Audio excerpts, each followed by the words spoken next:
Ladies and gentlemen, thank you so much for coming this evening. On September 11, 2001, 19 Muslim terrorists attacked the United States of America. They hijacked commercial airliners full of people. They flew 2 of them into towers in the World Trade Center, 1 into the Pentagon, and 1 was headed for Washington when the heroic passengers brought it down before it could do any damage. This started a war in Afghanistan, and we went after the people who had harmed us. They killed nearly 3,000 people that day in a period of less than 2 hours. It took almost 20 years. We killed the people involved. We finally caught up with bin Laden and disposed of him, and we kept hundreds of thousands of troops there for the past 20 years to ensure that such a thing would never again happen to the United States. After 20 years, a war-weary nation decided to pull back. A schedule was set, and people started moving out of Afghanistan.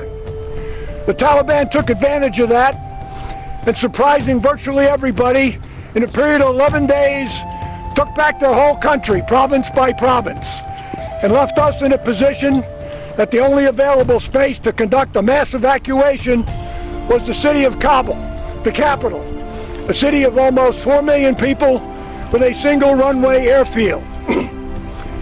And so a massive airlift was begun. To secure this airlift, the United States sent over almost 6,000 troops, 2 battalions of Marines, and a combat brigade from Fort Bragg, North Carolina, and assorted other special operations troops. And they put a cordon around the runway to protect it, while over 120,000 souls, Americans, Afghans, favored nation partners, were airlifted out.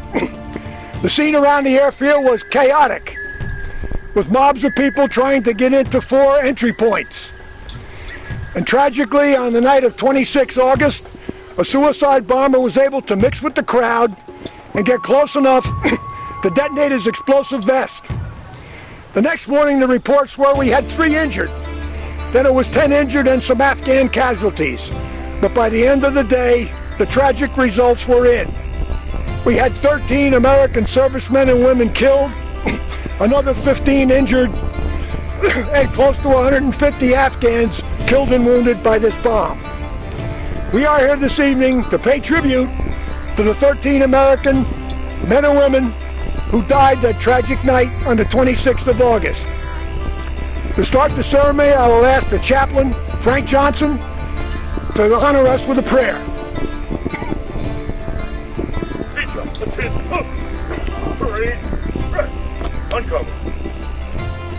Today we gather to pay tribute to those 13 servicemen and women killed in a terror attack at the Kabul airport. We also pay tribute to those injured and the countless others who served during the evacuation mission.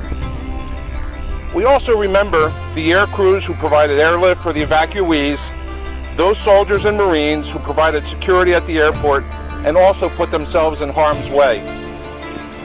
We remember these 13 servicemen, 11 Marines, 1 Army soldier, 1 Navy corpsman, and the 15 wounded, who worked tirelessly to keep the airport gate open, knowing they would be putting themselves at risk and knowing that danger was out there, but also knowing that every minute they kept the gate open, they were saving the lives of the evacuees. We remember their bravery and their selflessness, which enabled over 120,000 U.S. citizens and Afghans to reach safety. While taken much too young, let us reflect that these individuals were among the best and the most dedicated people this country has to offer. And finally, let us remember the Gold Star families who have lost loved ones, sons, daughters, spouses. Our prayers are with them as they grieve the loss of their loved ones. May they find comfort and solace in knowing their loved ones gave the ultimate sacrifice to save the lives of others whose lives were also in jeopardy. May we lift them up in prayer and hope they find comfort in their loving memories. We ask in your holy name, amen. Amen. Cover. Thank you. Ladies and gentlemen, I hope you can hear me.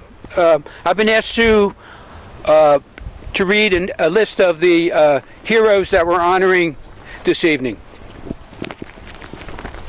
Marine Sergeant Darren T. Hoover, 31 Salt Lake City, Utah. Marine Sergeant Johnny Rosario Pichardo, 25, Lawrence, Massachusetts. Marine Sergeant Nicole G., 23, Sacramento, California. Marine Corporal Hunter Lopez, 22, Indio, California. Marine Corporal Dagan W. Page, 23, Omaha, Nebraska. Marine Corporal Humberto A. Sanchez, 22, Logansport, Indiana. Marine Lance Corporal David L. Espinosa, 20, Rio Bravo, Texas. Marine Lance Corporal Jared M. Schmitz, 20, St. Charles, Missouri. Marine Lance Corporal Riley J. McCullum, 20, Jackson, Wyoming. Marine Lance Corporal Dylan R. Marola, 20, Rancho Cucamonga, California. Marine Lance Corporal Kareem M. Nikuyu, 20, Norco, California.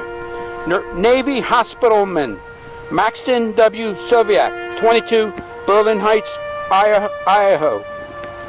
Army Staff Sergeant Ryan C. Noss, 23, Coreytown, Tennessee. Rest in peace. Job well done.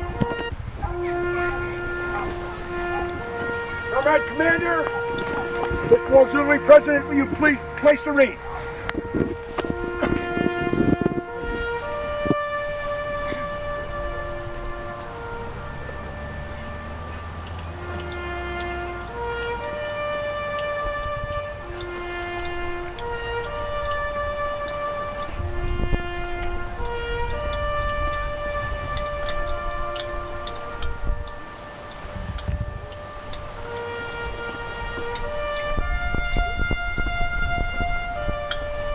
Firing party. Attention. Cut.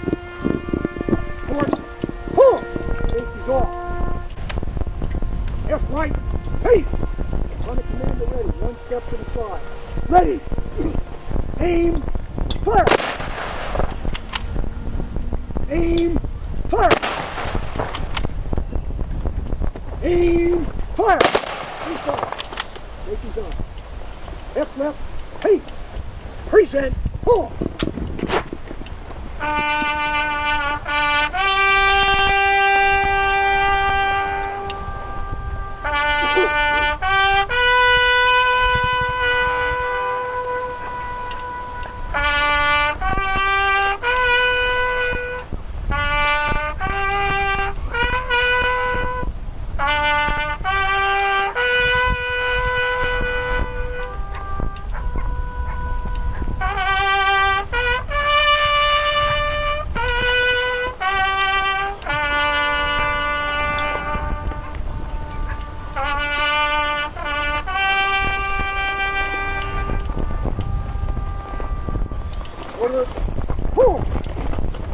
Ladies and gentlemen, this concludes the ceremony, but I'd like to keep in mind that during those 20 years that we were in Afghanistan, we suffered 2,641 killed in action or died of wounds, and 20,691 wounded. A terrible price to pay for the freedom that we enjoy today. And keep in your hearts also those 5 Navy sailors from the carrier Abraham Lincoln who tragically went over the side this last week off the coast of California. They still haven't found some of them. Helicopter hit the deck.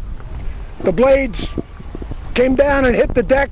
Some people on deck were injured, and the aircraft tipped over the side. So keep them and their families in your prayers. Thank you so much for taking the time to come out here tonight. This concludes our ceremony.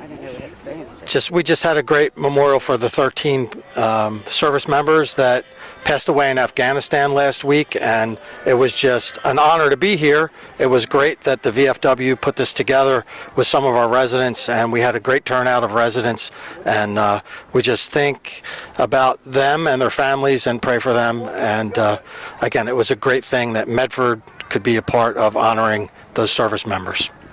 Such an honor to be here tonight. The Medford VFW did an amazing job putting on a very moving ceremony, and it's just so important for all of us to remember these very young lives that were lost. And it's nice to see the community come together like this and remember and honor them. So thank you so much.